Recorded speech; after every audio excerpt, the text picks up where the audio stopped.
Measuring the impact of injuries in the world of sports has changed significantly over the past 2 decades, allowing athletes and teams on all levels to make their respective sports safer and the recovery process for its participants less impactful. But despite those advancements, some athletes still struggle to find answers. One such athlete is Cam Newton, quarterback for the Carolina Panthers, who recently admitted he has done everything allowable to find relief, but failed to find the remedy to a shoulder ailment, which has been magnified with issues on the field. You can still perform at a high level, but often when you're playing at a level of a baseball pitcher or a Major League Baseball pitcher or a quarterback or an NBA basketball player, and you have a shoulder injury, if you're playing through pain, it will change your precision. And so even though you may still have the strength to throw it the right distance, you can not be as accurate. You see it often in basketball, in baseball pitchers. But the same would be true for all overhead athletes.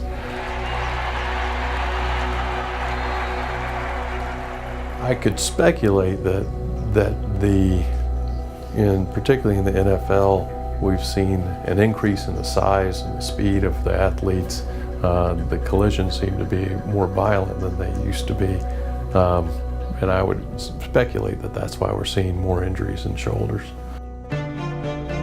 Orthopedic surgeon Dr. Marcus Cook of Novant Health Orthopedics and Sports Medicine, who's been treating professional athletes for nearly 20 years, recently sat down with ADSN to discuss various types of shoulder injuries and shed light on both the severity and levels of recovery from those injuries. Cook, who also serves as the team physician for the Charlotte Hornets, spoke exclusively to ADSN, and he did not speak specifically about Cam Newton because he was not authorized to, but talked about how an athlete's method of navigating the minefield of injuries is a very complex process filled with unpopular decisions to be made. A rotator cuff injury or tendonitis, the tendonitis can become worse. You can develop some partial thickness tearing.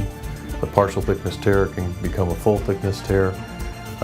If it's a labral injury or inflammation, that can become more symptomatic as well. If it's just some inflammation of a acromioclavicular joint, which is the joint at the top of your shoulder, you can often play through that with no real detriment. If you have a lingering pain, those can be more of the tendonitis, tendinopathies, or wear and tear on the shoulder and inflammation of the joints in the shoulder.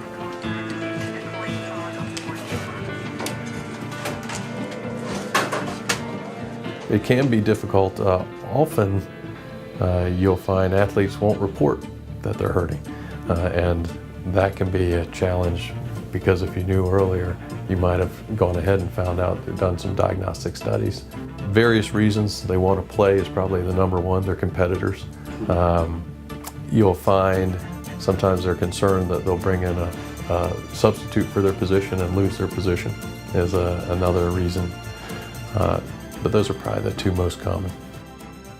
Study results reported to the National Center of Biotechnology showed a total of 1,534 quarterback injuries were identified with a mean of 18.8 and a median of 6 days of playing time lost. More than 83% of these injuries occurred during a game. Direct trauma was responsible for nearly 83% of the injuries, with acromioclavicular joint sprains being the most common injury overall at 40%. The bottom of that list saw overuse injuries responsible only 14% of the time.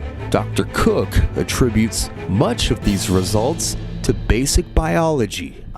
I would say that it's not necessarily the most delicate, but it is one of the more complex joints. We can position our arm throughout space in a large range of motion, more so than any other joint. And the only thing that holds your shoulder to the rest of your skeleton is your collarbone.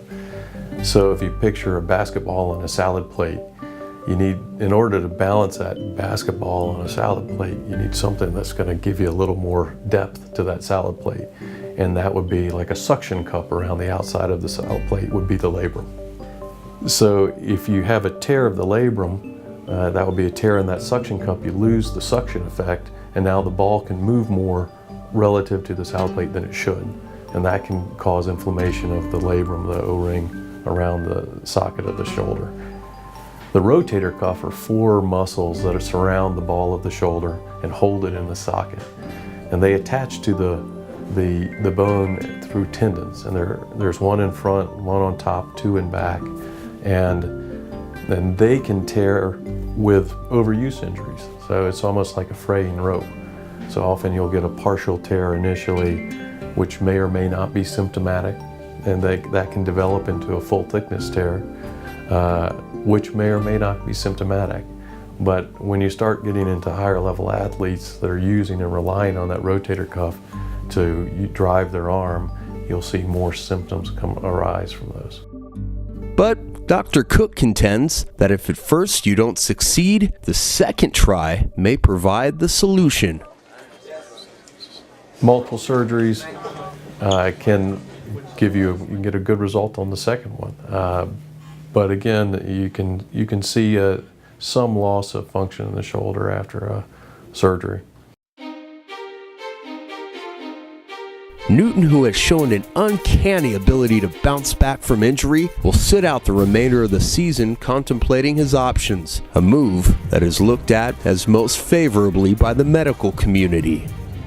Well, we're seeing a lot more year-round athletes in single sports, and we're finding that that's probably not the best thing for athletes to train full-time in one sport. You need a break sometimes to let your body heal. And we're seeing that more at the very young ages. So we're starting to take some steps in some professional associations to try to bring attention to that. And I think the grassroots efforts that are now going out at looking at youth athletes are critical for long-term pro athletes in the future. Panthers fans will wait anxiously for Superman to reappear. But time is the biggest enemy of recovering athletes due to the off-season workout schedule and the next season coming so quickly.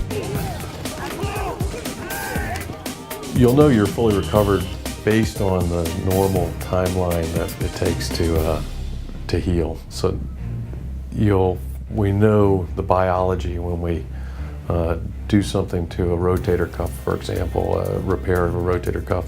It takes 3 months for that rotator cuff to heal to the bone. But we also know then we can really load the healed tendon, and that's when we can start the strengthening. But if there's anyone suited to make a comeback from such an elusive injury, Cam Newton is atop the list of athletes to take on the task.